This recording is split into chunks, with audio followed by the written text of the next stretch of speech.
الله يساعدكم. الاخ يسأل شنو الووتر بروف؟ ووتر بروف معناها ضد الماء بالمعنى الحرفي، لكن شنو قصدنا بالووتر بروف؟ اذا انت زبون فالووتر بروف معناه ان الجهاز تنفخ به ما يعبره ومفتوح. اما هي شنو خاصية الووتر بروف؟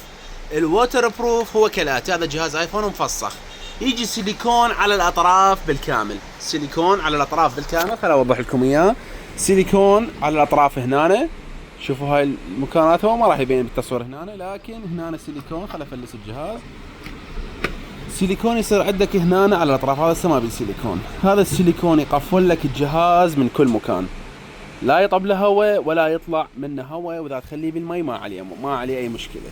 فهذا السيليكون عازل، بنفس الوقت يعتبر مقياس انه الجهاز مفتوح او مو مفتوح. طبعا شباب انا فاتح الشاشه بطريقه غلط، وهاي هنا ملويه، هي اصلا الشاشه تالفه هاي. المهم نكمل حديثنا.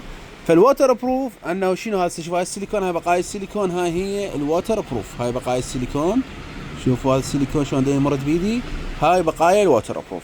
هذا يسوي لك الجهاز ما مفتوح، او مو يسوي لك الجهاز ما مفتوح، انما الووتر بروف منو موجود بالجهاز بلادي، يعني الجهاز ما مفتوح. نفس الوقت تخليه بالمي عادي من ايفون 7 فما فوق، الاجهزه كلها جتي ووتر بروف. ايفون 6 انا مجرب مره يعني قبل كم سنه، كان ما مفتوح، واحد يعبر هواء بس من المكان الصامت، دقمة الصامت بس يعبر منها هواء. فالووتر بروف بها عدة معاني، انه هي معنى الحرفي انه الجهاز ما يعبر هواء، تخليه بالماء ما عليه شيء، مقاوم للماء.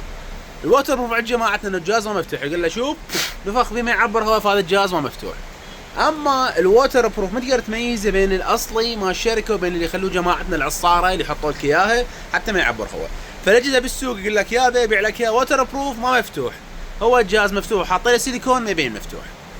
شنو مضارها؟ هسه احنا حط سيليكون على البطاريه، بدل البطاريه باع لك اياه ما مفتوح، بعدين من تجي تريد توديه تفتحه، من تودي له بالصيانه مو اختصاص، لو ابو الصيانه جديد على المهنه، ومرات حتى عده خبراء يصير هذا الشيء، من تجي تفتح الشاشه ما تفتح. ليش؟ لان هذا الفريم العفو اللي بيه الستيلات، هذا الفريم بيه الستيلات راح يبقى مشلب جوه قد ما تارسي سيليكون، هذا كله يتغطى بالسيليكون. هاي المنطقه هنا مو كل هذا الستيل جزء منه، فبالتالي ما راح يقدر يفتحه، وراح الشاشه تنفصل، تصير بيها خطوط، هواي مشاكل تصير، وممكن حتى تنكسر اذا واحد مو ابو خبره.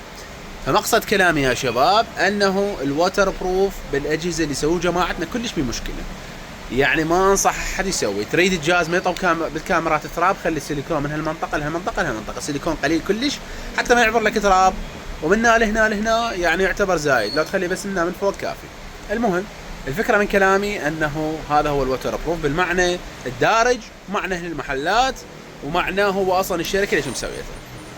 بقت في الشغله ايفون 12 13 جهاز كلش قديم صار له كوما، فالسيليكون مالته متهري، فانت مو قبل تجي وتغطه بالمي، لا، ممكن انه السيليكون مالتك تعبان والجهاز يسكت، كوما تجينا ايش طاب للمسبح، راح للعين، مدري شلون، صار بي ماي الجهاز سكت.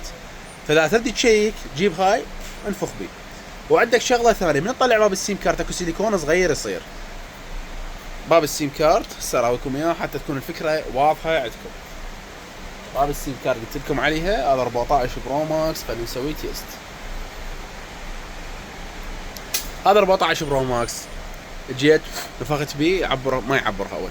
بقت شغله ثانيه، اكو لاستيك هنا لازم اتاكد انه موجود، ربل. هذا هو اللاستيك، شوفوا هذا اللاستيك،